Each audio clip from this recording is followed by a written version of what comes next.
So I got something super cool for you today. Something that's gonna totally change how you think about your English. Oh, yeah? Do tell, do tell. What have you got? All right, so we're gonna dive into the top 5 mistakes like literally everyone makes in English. And I'm talking about professionals here, right? People who've studied for years. Okay. So not beginners. Exactly. These are people who know their grammar, they've got vocabulary, but something's still like off? And honestly, when you see what these mistakes are, they're so fixable, Fixable mistakes are the best kind of mistakes, I gotta say. right? So, welcome everyone to the English Mastery Podcast. I'm Dennis. And I'm Emily, and today we're basically gonna uncover the sneaky little habits that are holding you back.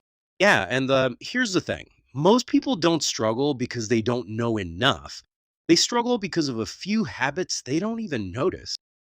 That's so true. It's not about what you don't know, it's about what you think you know but are doing wrong. Exactly, exactly. So let's jump into mistake number 1. And this one super common. It's trying to sound too smart. Ooh, guilty as charged on that one. Yeah, are you really?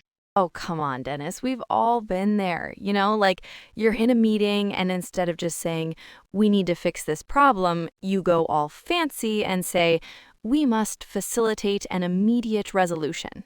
Oh man, yeah. And what happens? People just look at you confused. Right. Like nobody's impressed. They're trying to figure out what you just said. So here's the deal with this mistake. In real business communication, clarity beats complexity every single time. And strong communicators, they aim to be understood, not like admired for their dictionary skills. Yeah. Simple and clear wins. Always. Always. So here's a quick question for our listeners. Why do you think professionals try to sound too smart? Like what's driving that?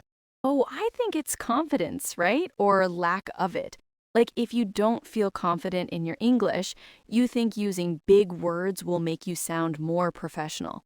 Yeah, it's like armor or something.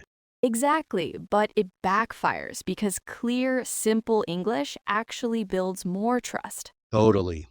All right, so mistake number 2. This one's huge. Translating directly from your first language, Oh boy, yeah, this is probably the hardest habit to break. right? Because you don't even notice you're doing it. Like the sentence might be technically correct, but it just sounds off. Unnatural is the word. Native speakers don't build sentences by translating word by word. They use ready made patterns, whole chunks of language. Exactly, exactly. So instead of learning isolated words, you got to learn full phrases and expressions. That's the fastest way to sound natural. And this is where listening to stuff like, oh, I don't know, podcasts comes in handy. Nice plug there, Emily. Hey, I mean, it's true though. The more you hear natural English patterns, the more they stick. Fair point, fair point. Okay, so here's another question. What do you think happens when someone translates directly? Like, what's the actual problem? Well, you end up with sentences that are grammatically correct, but weird culturally, Like the meaning might be there, but the feeling is wrong. Yeah, it's like wearing a suit that doesn't quite fit. Ooh, good analogy. I like that. Thanks. All right, mistake number 3. And this one kills conversations. Saying fine when someone asks how you are, Oh, man. Yeah. How are you? Fine. Conversation over. right? Like you've just shut the door in their face basically. It gives them nothing to work with, nothing to respond to. It's a dead end. So what's the fix here? Like what should people say instead?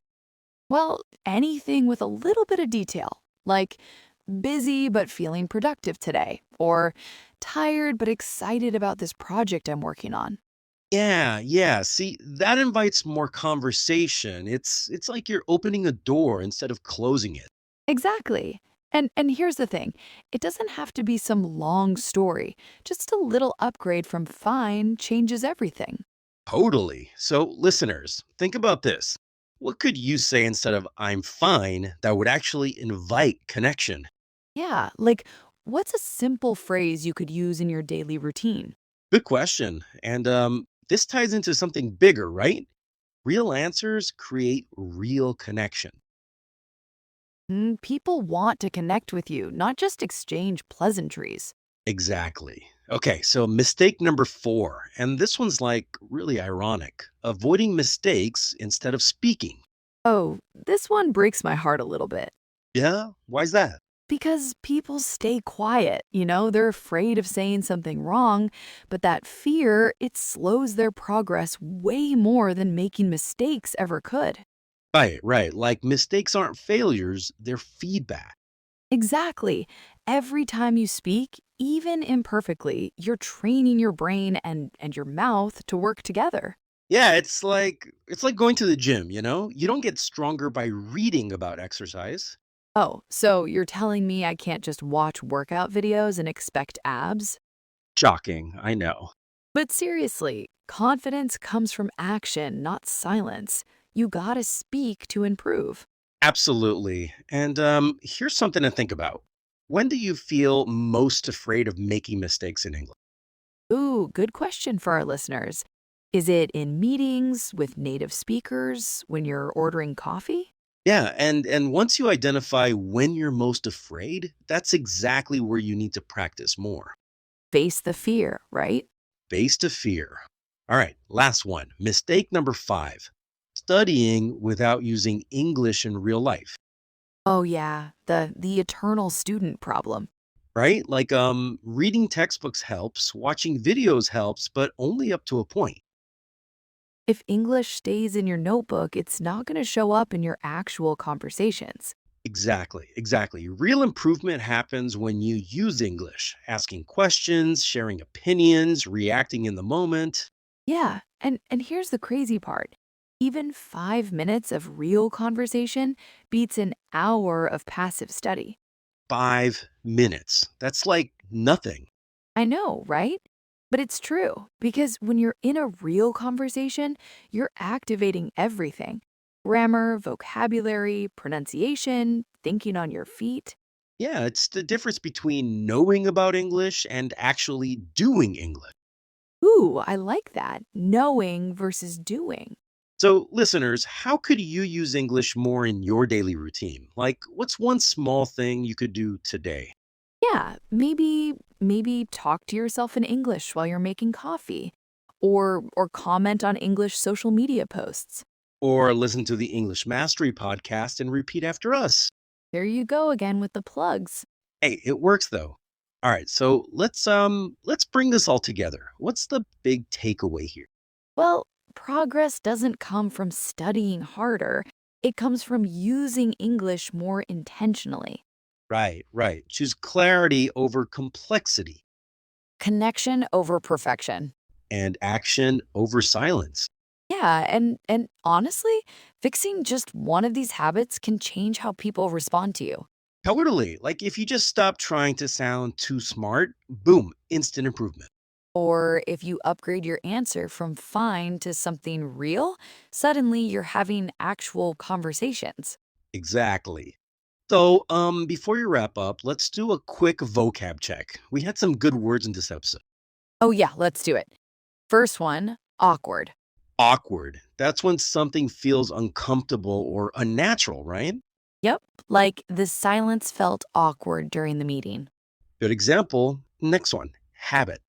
A repeated behavior, translating directly, is a common habit. Nice. How about complex? Complicated or difficult. He used complex language that confused the team. Yeah, don't be that guy. Clarity, that's an important one.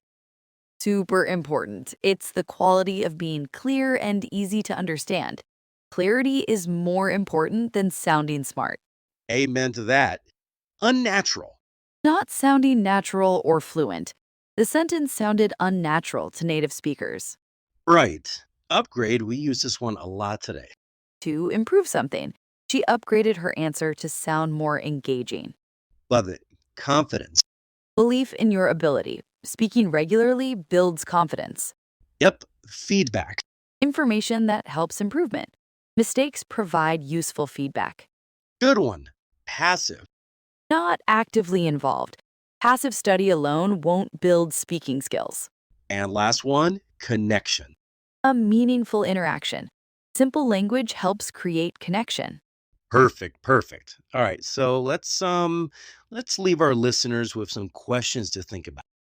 Ooh, yeah. So, which of these mistakes do you recognize in yourself? Good one. And what does confident English speaking mean to you? And here's a practical one. Which of these mistakes are you going to work on first?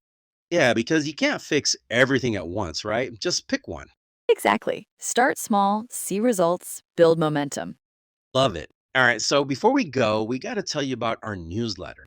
Oh, yeah. If you liked this episode, you're going to love the All About English Mastery newsletter. Yeah, it's packed with tips, lessons, and resources to help you level up your English. Just head over to allaboutenglishmastery.com and sign up. It's free, it's helpful, and it shows up right in your inbox. Can't beat that.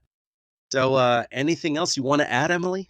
Just that, these mistakes, they're not personality flaws. They're just habits, and habits can be changed.